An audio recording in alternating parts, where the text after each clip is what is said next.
मैं मौजूद हूँ किला शाही पर, खीरी टाउन का तारीख़ी किला शाही। आप देख रहे हैं मेरे पीछे किला शाही की एक बहुत ही नायाब और बहुत ही खूबसूरत एक बिल्डिंग, और चारों तरफ हरियाली, दरख्त, एक तरह से कह लीजिए कि एक इंतहाई पुरसुकून माहौल, इंतहाई दिल को सुकून बख्शने वाला एटमॉस्फेयर। और क्यों ना हो, क्योंकि ये वो किला शाही है जहाँ पर सैकड़ों साल से सरकार सैयद आसिम अस्करी रहमतुल्लाह ताला अलैह, अलमारूफ सैयद हाशिम पीर रहमतुल्लाह ताला अलैह की मज़ार शरीफ यहाँ पर मौजूद है। इसके अलावा बहुत से औलिया इकराम और शहीदान इकराम की मज़ारात हैं। हम आज मज़ारात की वीडियो बनाने के लिए नहीं आए हैं, बल्कि आज हम आपकी मुलाकात एक ऐसे नौजवान शायर, एक नौजवान सहाफ़ी से कराएंगे जिन्होंने बहुत मुख्तसर वक्त में कामयाबी की मंजिलों को छुआ है, और वो कस्बा खीरी नहीं बल्कि पूरे लखीमपुर खीरी ज़िले की नुमाइंदगी कर रहे हैं मुशायरों में, कवि सम्मेलन में। इसके अलावा वो एक बेहतरीन जर्नलिस्ट हैं, सहाफ़ी हैं, और खीरी टाउन उत्तर प्रदेश का ज़िला लखीमपुर खीरी, उसका ये कस्बा, तारीख़ी कस्बा खीरी टाउन के रहने वाले, और नाम उनका बहुत ही मशहूर, खीरी ज़िले के लिए बहुत ही मशहूर नाम इलियास चिश्ती। आज हमारे साथ इलियास चिश्ती मौजूद हैं,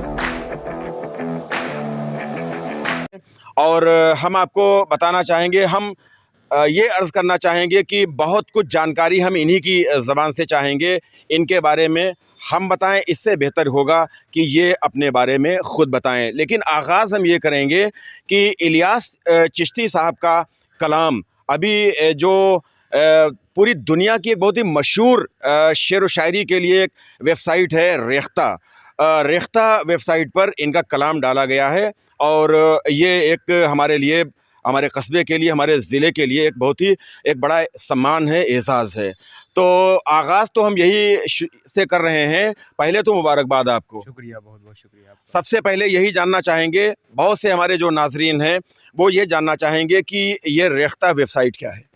रेख्ता जो वेबसाइट है वो संजीव सर्राफ साहब ने बनाई है, जो अदब के हवाले से बहुत मशहूर है, जिसमें दुनिया में जो भी शायर हैं वो उस पे आसानी से आपको दस्तयाब हो सकते हैं। यहाँ तक कि अगर रिसर्च स्कॉलर्स भी चाहें तो वह उनकी वेबसाइट पर जाकर तमाम सारा मवाद मिल जाता है, जिससे उनको आसानी हो जाती है। और लेकिन एक बड़ा काम है संजीव सर्राफ का, जो इन्होंने काम किया वो बड़ा काम है। और जहाँ तक मेरी अपनी जानकारी के मुताबिक, मालूमात के मुताबिक, कि वो दुनिया की सबसे बड़ी वेबसाइट है, जहाँ पर पहुँचना ज़ाहिर-सी बात है किसी एज़ाज़ से कम नहीं है मेरे लिए। और मैं शुक्रगुज़ार हूँ पूरी टीम का, रेख्ता फाउंडेशन का, कि उन्होंने मुझ नाचीज़ को इस लायक समझा और अपनी वेबसाइट पर जगह दी। क्या कलाम में डाला है अभी तक? अभी तक उन्होंने 11 गज़लों का सिलेक्शन किया है, 11 गज़लें इंतख़ाब हुई हैं, और अनकरीब किताब भी उम्मीद है, जो मेरी किताब आई है, वो भी बहुत जल्द ही, उन्होंने बताया है कि जल्द ही आपकी पड़ जाएगी किताब उसी रेख्ता फाउंडेशन। मेरा जो पेज क्रिएट हुआ है उस पर। अच्छा। जी। ये अब ये जानना चाहेंगे कि शायरी का आगाज़ कब से किया? 2012 में मैंने शायरी, हालाँकि ये कह लीजिए कि सुनने का शौक़ ख़मीर में था, क्योंकि वालिद साहब को शायरी सुनने का शौक़ रहा। लेकिन उनका ये शौक़ हालात के आगे घुटने टेकने पर मजबूर हो गया, और ये बात उन्होंने मेरी किताब की रस्म इजरा में ये बात कही भी थी कि जो काम मैं नहीं कर पाया, मेरे बेटे ने वो काम कर दिया। और शायरी की बाकायदा तौर पर अगर शुरुआत की बात की जाए तो 2012 में मैंने शायरी की शुरुआत की है। अच्छा। फिर उसके बाद सिलसिला चला कि 2012 में मैं रदीफ़ काफ़िये से वाकिफ़ हो गया था। फिर उसके बाद धीरे-धीरे वो जो असातिज़ा हैं उनके करीब आता गया, तब फिर शायरी के बारे में मालूम हुआ कि शायरी में ये मामलात होते हैं, वो मामलात होते हैं। बहुत कम अरसे में बहुत ऊँची आपने छलांग लगा दी। नहीं, ऐसा नहीं है चेयरमैन साहब की ऊँची तो छलांग नहीं है, अल्लाह का एहसान है जो भी। मैं इस लायक नहीं हूँ कि मैं कुछ अर्ज़ करूँ कि मुझे अल्लाह ने इतना नवाज़ा है ये। लेकिन जो भी नवाज़ा है वो सरकार दो आलम सल्लल्लाहु तआला अलैहि वसल्लम के नालैन मुबारक का सदक़ा है। और अगर मैं ये कहूँ कि मैं बहुत बड़ा जो है काबिल हूँ, नहीं, मैं एक नाक़िस मैंने अपनी किताब में इस बात का भी ज़िक्र किया है कि शायरी के लफ्ज़ में जो शीन होता है, उस शीन में जो 3 नुक्ते होते हैं, उस एक नुक्ते के बराबर भी मुझे इल्म नहीं है। ये आपकी खाकसारी है, इनकसारी है एक तरह से। इलियास साहब, ये बताइए कि मुझे जहाँ तक मालूम है कि इब्तदाई तौर पर आपकी जो ज़ुबान है उर्दू नहीं थी, इब्तदाई तौर पर पढ़ाई-लिखाई के मामले में शायद। हाँ, ये लेकिन ज़ाहिर-सी बात है कि कस्बा खीरी बहुत ज़रख़ेज़ ज़मीन है, तो यहाँ पर माहौल तो रहा है कि शायरी का, और माहौल तकरीबन अब जो जब नई नस्ल तैयार हो रही है, तो माहौल तो बन रहा है। हाँ, ये कह सकते हैं कि कॉन्वेंट की तो पढ़ाई नहीं की है, लेकिन जिस स्कूल में पढ़ता था फर्स्ट से लेके फिफ्थ तक, तो वहाँ तो उर्दू नहीं थी। यहाँ तक कि हाई स्कूल में उर्दू फ़ेल भी हो गया, और जिसका ये आपके सामने है कि आज एमए और बीएड किए हुए हूँ। बस यही मामलात रहे। हाँ, उर्दू में फ़ेल होने के बाद अफ़सोस तो बहुत हुआ, और जो भी उर्दू सीखी है वो अख़बार के ज़रिए से ही सीखी है।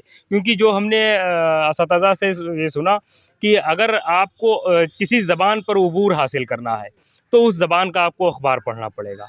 तो बस जो भी टूटी-फूटी उर्दू जो भी सीखी है, वो अख़बार और रसाइल के ज़रिए से ही सीखी है। असनाफ़ शायरी में जो शायरी की अक़साम है, ग़ज़लें, नज़्में, इसके अलावा क़सीदा और नात शरीफ़ ख़ास तौर से, तो किस पे तबा आज़माई आपकी ख़ास तौर से रहती है? देखिए, उमूमन ये होता है कि माहौल, ज़ाहिर-सी बात है कि हम लोगों के कस्बे का जो माहौल रहा वो दीनी रहा, और दीनी माहौल में सबसे पहले अगर किसी की ज़बान से कुछ निकलता है तो नात के शक्ल में निकलता है। लेकिन नात कहना, ज़ाहिर-सी बात है कि ये तो बाद में तमीज़ आती है कि नात कहना बहुत मुश्किल फ़न है, लेकिन ग़ज़लें ज़्यादा कही जाती हैं।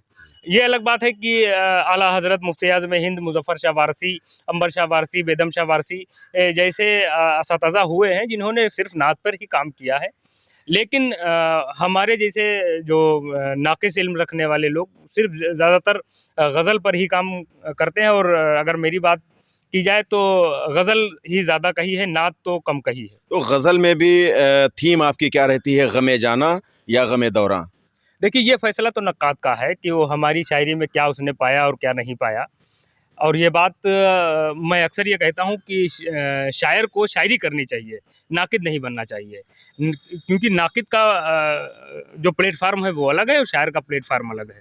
तो आप अपनी शायरी करते रहिए, और आपके अंदर क्या हुस्न है शायरी का, क्या उसका मैटर है, ये फ़ैसला नक्काद का है। नक्काद जाने कि आपके वहाँ हुस्न जाना है या कि हुस्न दुनिया जो भी है, वो नक्काद जाने। अपना काम है कि शायरी करते रहिए आप। जी, एक किताबी शायरी होती है कि आप लिखते गए, किताबों में जी। छपता रहा, या आपका मजमूआ या आपका दीवान जी। छपकर सामने आ गया, जी। और एक शायरी होती है मंच की। जी। लेकिन आप तो दोनों में माहिर हैं। आपका एक मजमूआ भी शाये हो चुका है। जी। आपने हिंदुस्तान में कई मुशायरे पढ़े भी हैं, जी। और इसके अलावा दूरदर्शन, आकाशवाणी, इस पर भी आप कई बार अपना कलाम सुना चुके हैं। तो इस बारे में कुछ बताएँ आप।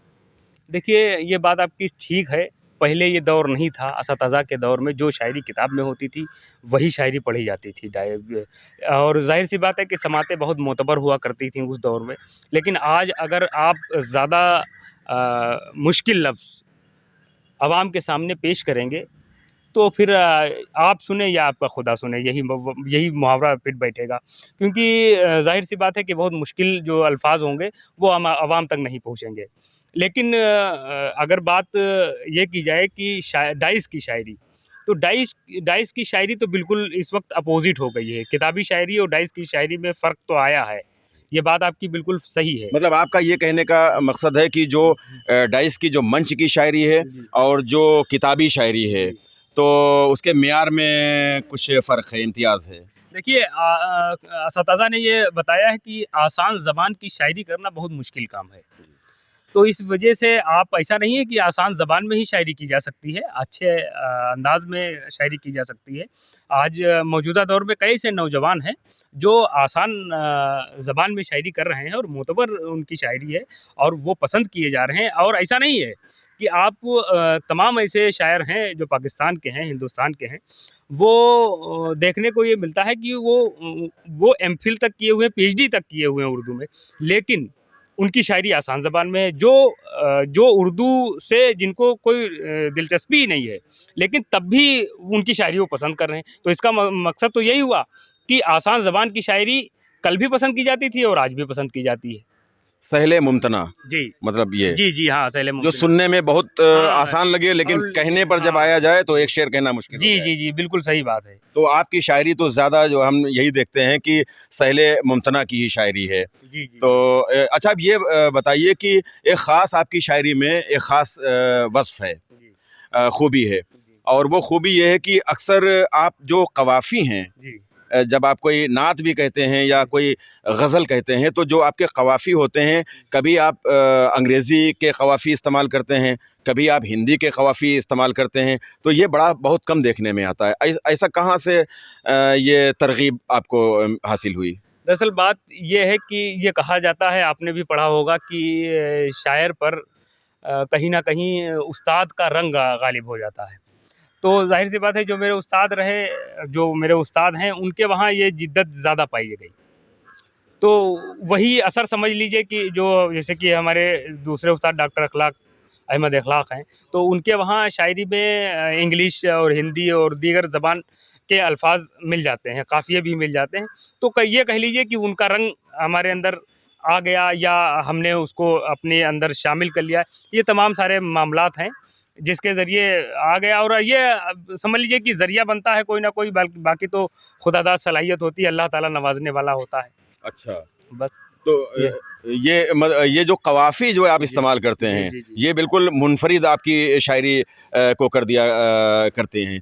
तो ये तरग़ीब कहाँ से आपको हासिल हुई? बस ये समझ लीजिए कि उस्ताद की ही देन है। अच्छा, उस्ताद की जब बात आपने की है, तो कौन-कौन से जो है वो असातिज़ा आपके हैं, जिन्होंने आपके कलाम की इब्तिदाई दौर में इस्लाह फ़रमाई है, या अब भी आपकी वो इस्लाह फ़रमा रहे हैं, या एक तरह से वो सरपरस्ती कर रहे हैं? देखिए, जब शायरी की शुरुआत की, मैं शुरू से बता दूँ कि जब शायरी की शुरुआत की, जी। तो सबसे पहले मुझे नशिस्त पढ़ाने चलते के रहें हम लिए, थोड़ा-सा। जी, हाँ जी, सबसे पहले जो नशिस्त पढ़ाने के लिए हमको ले गए, जी। वैसे तो हम शुरुआत में तो शायरी की सबसे पहले डॉक्टर शफ़ी सीतापुरी साहब के पास गए। अच्छा। डॉक्टर शफ़ी सीतापुरी ने जो है शायरी के लिए हमको कुछ बताया, और जिनसे हम मुस्तकिल तौर पर हम इस्लाह लेते रहे। फिर उसके बाद एमए के दौरान हमको डॉक्टर अनवर वारसी साहब मिले, जो मेरे उस्ताद रहे। उन्होंने शायरी की अलिफ बे बताने की मुझको कोशिश की। 2012 में मुझे डॉक्टर अखलाक हरगामी साहब मिले, डॉक्टर अहमद इखलाक साहब मिले, जिनसे मुस्तकिल तौर पर इस वक़्त हम इस्लाह ले रहे हैं, और डॉक्टर शफ़ी सीतापुरी साहब। इन दोनों से इस्लाह ले, जो भी मौके पर दस्तयाब हो जाता है, ये लोग दोनों हज़रात मेरी टूटी-फूटी तुकबंदियों को तराश-खराश करके एक खूबसूरत गुलदस्ता तैयार कर देते हैं। अच्छा। अ, अच्छा, एक मैंने मुशायरों की बात की थी, जी, तो कुछ आप बताएँगे कि अब तक के कितने मुशायरे जो बड़े मुशायरे कहलाते हैं? हालाँकि मैं बड़ा मुशायरा, मेरा जहाँ तक अपना ज़ाती ख़्याल है, जो तरही नशिस्त होती है, जी, मैं तो बड़ा मुशायरा उसको समझता हूँ। लेकिन आप जो बड़े मुशायरे आम तौर से कहे जी, जाते हैं कि बड़े मुशायरे, हुँ, उन मुशायरों में इसके अलावा दूरदर्शन और आकाशवाणी में हुँ। कितनी बार आपकी शिरकत हो चुकी है? आपकी बात बिल्कुल सही है कि तरही नशिस्त और मुशायरे में फ़र्क ये है कि तरही नशिस्त में सिर्फ़ और सिर्फ़ शायर शामिल होते हैं, और मुशायरे में तो जो चाहे वो शामिल हो सकता है। जी। तरही नशिस्त का ये उसूल है कि जो शेर कहता है वही शामिल होगा। और बात अगर की जाए कि आकाशवाणी और दूरदर्शन पर जाने-आने की, तो मुझे तो ये मालूम ही नहीं है कि मैं कितनी बार जा चुका हूँ। उसके लिए तो ज़ाहिर-सी बात है कि मुझे बैंक अकाउंट की तलाशी लेनी पड़ेगी, अच्छा। तब पता चलेगा कितनी बार दूरदर्शन पर गया हूँ और कितनी बार जो है आकाशवाणी पर गया हूँ। आपके कलाम का मजमूआ भी शाये हो चुका है, जी। उसके बारे में कुछ रोशनी डालें? अभी 2023 में मजमूआ शाया हुआ है, हुँ। और जो जिसकी सीतापुर में रस्म इजरा बज़्म उर्दू सीतापुर ने कराई थी। बज़्म उर्दू सीतापुर के बानी मस्त रहमानी साहब हैं, उनके बेटे खुशतर रहमानी साहब। इन लोगों ने ख्वाहिश ज़ाहिर की है कि हम आपकी किताब की रस्म इजरा करें, वरना खीरी में होता या लखीमपुर होता, कहीं ना कहीं होता। तो हमने, जाहिर सी बात है कि कोई अगर कोई मोतबर शख्स ये बात कह रहा है, हमारे बड़े हैं, तो मैंने उनके हुक्म की तामील की और उस रस्म इजरा सीतापुर में कराई। कारोबार भी करते हैं, बिजनेस भी आपका है, उसमें भी बहुत मसरूफियात आपकी रहती हैं। तो हम ये जानना चाहेंगे कि ये शायरी के लिए वक्त आपको कब मिलता है? मसरूफियात, इतनी मसरूफियात हैं, जर्नलिस्ट भी आप हैं, एक उर्दू लीडिंग न्यूज़पेपर हिंदुस्तान का, उसके आप ज़िलानामा निगार भी हैं, उस पर भी अभी हम चंद मिनट बात करेंगे। लेकिन ये तमाम मसरूफियात, अखबार देखना है, घर की जिम्मेदारियाँ हैं, बीवी बच्चे हैं, वालदैन हैं और भाई बहन, सभी पूरा माशाल्लाह भरा घर है, हरा भरा घर है। तो ये इन तमाम जिम्मेदारियों से कैसे वक्त निकालते हैं, वक्त चुराते हैं, बल्कि हम ये कहेंगे? देखिए, नस्र लिखने के लिए कहीं ना कहीं आपको वक्त का इंतखाब करना पड़ेगा, लेकिन शायरी के लिए वक्त का इंतखाब नहीं करना है, क्योंकि मालूम हुआ कि आपको 20 किलोमीटर का सफ़र करना है, तो उम्मीद है कि ये गज़ल हो सकती है। अगर आपको शायरी के अवज़ान से आप वाकिफ़ हैं, तो आप 10-12 किलोमीटर में ये गज़ल, 2 गज़लें कह सकते हैं। लेकिन अगर आपको नस्र लिखनी है, अफ़साना लिखना है, मज़मून लिखना है, तो इसके लिए आपको फिर वक्त बैठना ही पड़ेगा। तो इसलिए शायरी के लिए वक्त का कोई मामला ऐसे नहीं रहते हैं। मान लो कि यहाँ से हमको 5 किलोमीटर का सफ़र करना है, तो रास्ते में शेर हो सकते हैं, आसानी से शेर हो जाते हैं। और अक्सर ये होता रहता है कि सफ़र में है तो गज़ल हो गई, यहाँ से लखनऊ जाना है या दिल्ली जाना है, तो रास्ते में 1-2 गज़लें हो गई। मजमूए कलाम के बारे में कुछ बताइए। मजमूए कलाम के बारे में अगर बात की जाए, तो ये मेरा मजमुआ है, ये मेरा मजमुआ है, और इसमें गज़लें ज़्यादा हैं। नाजरीन, ये जो इलियास चिश्ती का शायरी का जो मजमुआ है, गौहर मोहब्बत के, इस उन्वान से ये इनकी किताब शाये हो चुकी है और बहुत पसंद भी की जा रही है। अब आप बताएं, इसमें शायरी क्या है? नाशरी, इसमें 2 नाते पाक हैं, 2 मनक़बत हैं और 1 हम्द है। बाकी और हम मेरी टूटी फूटी शायरी पर जो आर्टिकल्स लिखे गए हैं, वो 3 आर्टिकल्स हैं। एक इशरत ज़फ़र साहब कानपुर हैं, वो इशरत ज़फ़र जिन्होंने आखिरी दरवेश नावल लिखी, वो हैं। और एक डॉक्टर अखलाक अहमद अखलाक का मज़मून है, एक डॉक्टर शफ़ी सीतापुरी साहब का मज़मून है, एक डॉक्टर अनवर वारसी का मज़मून है और एक डॉक्टर शिव्या त्रिपाठी हैं, उनका मज़मून है, और बाकी गज़लें हैं। अच्छा, अब ये शेरो सुखन के हवाले से ये जानना चाहेंगे कि आपकी शायरी बहुत से लोग पसंद करते हैं, आप किस शायर की शायरी पसंद करते हैं? किस शायर को, बल्कि एक तरह से मैं ये पूछना चाहूँगा कि कोई ऐसा शायर है जिसको आप आइडियल अपना मानते हैं? देखिए, ऐसा है कि ये बात अक्सर लोग जो नौजवान हैं वो गुरेज़ करते हैं कि अपना आइडियल बताने में, लेकिन मैं इस बात को वाज़े तौर पर बता देना चाहता हूँ कि मेरा जो आइडियल शायर मेरे जो रहे, वो मेराज फैज़ाबादी रहे, और एक जिनका इंतकाल हो गया है, सरदार आसिफ़ जो है शाहजहाँपुर के थे, उनको मैंने पढ़ा है। मेराज फैज़ाबादी को पढ़ा है, वसीम बरेलवी को पढ़ा है, और ये मौजूदा दौर की बात कर रहे हैं, और जो है मुनव्वर राना को पढ़ा है। और इस वक्त नौजवान हैं जो शायरी अच्छी कर रहे हैं, चाहे वो पाकिस्तान के हों, चाहे वो हिंदुस्तान के हों, शायरी अच्छी है। और रंग तग़ज़्ज़ुल की अगर बात की जाए, तो रंग तग़ज़्ज़ुल भी मौजूदा दौर में है। ऐसा नहीं कि रंग तग़ज़्ज़ुल मर गया है, ऐसा नहीं। आज भी आसान ज़बान में रंग तग़ज़्ज़ुल है। अगर असातिज़ा के वहाँ भी था, तो स्टूडेंट के वहाँ भी है।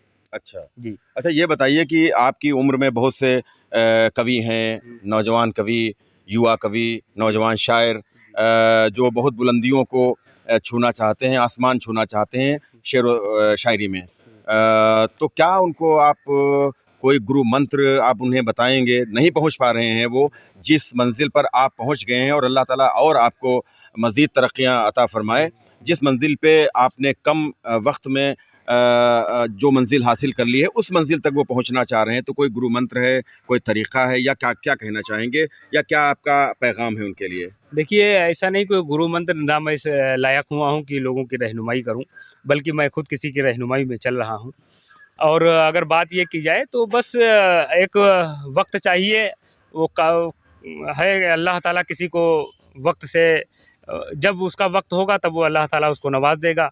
और हर फैसला अल्लाह तबारक ताला करता है, और अल्लाह तबारक ताला से पे ये उम्मीद रखनी चाहिए, और बाकी अपनी मेहनत पूरी तरीके से करते रहना चाहिए कि आप ईमानदारी के साथ शायरी की लाइन में आप पूरी तरीके से बढ़ चढ़कर हिस्सा लीजिए। और दूसरी बात ये है कि आप बैसाखियों का सहारा कम करना चाहिए, वरना उमूमन होता ये है कि लोग बैसाखियों के सहारे सफ़र करते हैं।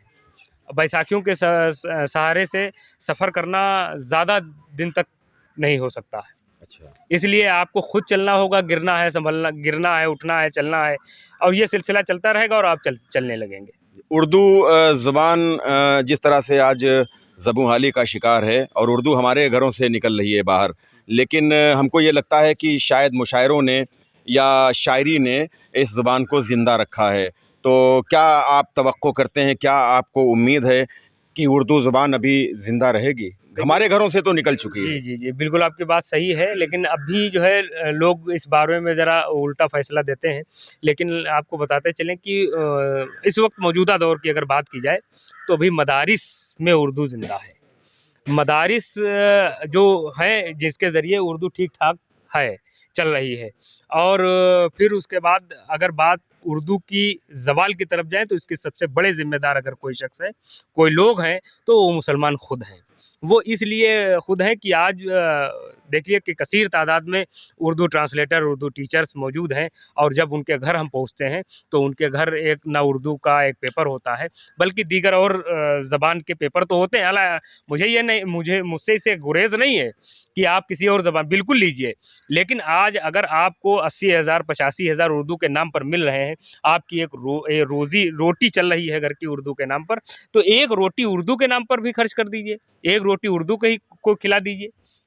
अगर आप ₹4 रोज़ उर्दू के नाम नहीं खर्च कर रहे हैं, तो इसका मतलब कहीं न कहीं आप उर्दू के साथ ज़्यादती कर रहे हैं, अपने ज़मीर के साथ ज़्यादती कर रहे हैं। अच्छा, अब शेर व शायरी के हवाले से तो बहुत बातें हो चुकी हैं। जी। 1-2 मिनट हम बात कर लें सहाफ़त जी। के हवाले से, चूँकि आप सहाफ़ी भी हैं और एक हिंदुस्तान के लीडिंग उर्दू न्यूज़पेपर के ज़िला नामा निगार हैं इलियास चिश्ती। इलियास, ये बताइए कि उर्दू सहाफ़त और हिंदी सहाफ़त, इसमें कोई आपको फ़र्क नज़र आता है? देखिए, उर्दू सहाफ़त और इंग्लिश सहाफ़त, आपके सवाल को ज़रा-सा हम तोड़ते हैं जी। कि उर्दू सहाफ़त और इंग्लिश सहाफ़त, जिस शख़्स ने कर ली वो किसी भी ज़बान में जाए वो सहाफ़त कर सकता है। अच्छा, मतलब ये 2 ज़ुबानों में 2 ज़बान मुश्किल की है। जी, 2 ज़बान की सहाफ़त मुश्किल है। अगर जिस शख़्स ने 2 ज़बानों में सहाफ़त कर ली, वो किसी अख़बार में जाए उसका सिलेक्शन हो जाएगा और वो आसानी से सहाफ़त कर सकता है। सहाफ़त में कब से हैं? सहाफ़त में 2017 से है। 2017 जी, से। दो तो 17, 2000 22, दो 6। 2017 से तो लीडिंग उर्दू अखबार से जुड़े रहे। अच्छा। बाकी इससे पहले हिंदी अखबार 6 इलाकाई रिपोर्टर रहे, लेकिन 2017 से बाकायदा तौर पर जो लीडिंग अखबार निकलता है, उस अखबार से ज़िला नामा निगार। हम पूरी सहाफ़त की बात करेंगे, चाहे वो हिंदी की सहाफ़त हो, अंग्रेज़ी की सहाफ़त हो या उर्दू की सहाफ़त हो। सहाफ़त के मेयार में क्या कुछ गिरावट आई है, तनज़्ज़ुली आप देखते हैं? ज़ाहिर-सी बात है कि हर कहीं गिरावट आई है, तो जब हर कहीं आई है, तो वहाँ भी आई है। अच्छा। जी। जब हर कहीं मिलावट है, तो वहाँ भी मिलावट हो गई है। लेकिन ऐसा नहीं है कि कल अगर चावल खंडी बिकती थी, तो चावल फ्रेश भी बिकता था, आज भी है। और अगर अगर पूरी तरीके से गिरावट अगर आ जाएगी, तो फिर कहीं न कहीं बर्बादी आ जाएगी। तो इस वजह से ऐसा नहीं, अभी कुछ लोग हैं, अच्छा। जो अभी ईमानदारी के साथ काम कर रहे हैं। अच्छा। जी। तो नाज़रीन, बहुत तफ़सील से हमने शेर व शायरी के हवाले से भी बात की, सहाफ़त के भी हवाले से हमने इलियास चिश्ती जो नौजवान शायर हैं, युवा कवि हैं और बहुत एक बेहतर अच्छी कलम के ये माहिर हैं और सहाफ़त अंजाम दे रहे हैं, इनसे हमने बात की। बहुत से अभी चीज़ें इश्यूज़ रह गए जिस पर अभी तशनगी है, इंशाअल्लाह वो किसी दूसरे वीडियो में हम इनसे जब बात करेंगे तो वो मंज़र आम पर आएंगी, वरना वीडियो बड़ा हो जाएगा तो आप उसको स्किप ही कर देंगे। तो इस वक्त हम किला शाही पे मौजूद हैं। ये खीरी टाउन का किला शाही, रूहानियत का मरकज़, रूहानियत का केंद्र, हिंद गंगा जमनी तहज़ीब का ये किला शाही और ये किला शाही का पूरा आप गिरदोपेश आप देख रहे हैं। और इलियास चिश्ती इसी कस्बा, इसी सरज़मीन की ज़रख़ेज़ ज़मीन की पैदावार, शेर व शायरी में कम उम्र में इन्होंने अपना जो मकाम हासिल कर लिया है, वो मकाम बहुत कम लोगों को मिला करता है। तो आज हमने इनसे तफसीली तौर पर बात की, शेर व शायरी के हवाले से, सहाफ़त के हवाले से। इंशाअल्लाहुल अज़ीज़ अगला कोई जो वीडियो, हमारा अगला वीडियो होगा, उसमें हम दूसरे शायर से बात करेंगे। अगर आपको ये वीडियो पसंद आए तो आप इसे शेयर करें, लाइक करें। कोई राय ज़ाहिर करना चाहते हैं, कोई मशवरा देना चाहते हैं तो आप कमेंट बॉक्स में जाएं और अपना मशवरा दें। खीरी.com को सब्सक्राइब करें। कैमरा पर्सन मोहम्मद शाहान रज़ा के साथ गुफ़रान अहमद को इजाज़त दें। अस्सलामु अलैकुम व रहमतुल्लाहि व बरकातुहू।